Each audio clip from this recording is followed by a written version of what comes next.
Ħarġet is-sejħa l-offerti għal bini ta' żewġ flyovers fil-Kappara.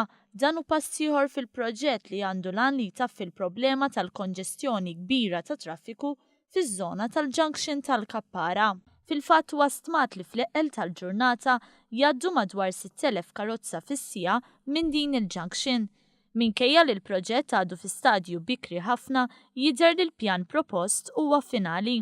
Il-pjan propost huwa dak ta' żewġ flyovers li jaqdu ż-żewġ naħat ta' triq reġjonali. Min barra dan qed ikun propost li tinżamm ukoll ir-roundabout li minna l-karozzi jaqsmu mill-Kappara għall-Gżira. Is-sejħa l-offerti ħarġet fi tmiem il-ġimgħa li għaddiet u tagħlaq fil-11 ta' Novembru.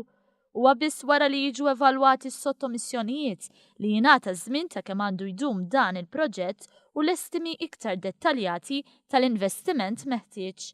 Dan il-proġett se jkun parzjalment iffinanzjat mill-fondi tal-Unjoni Ewropea.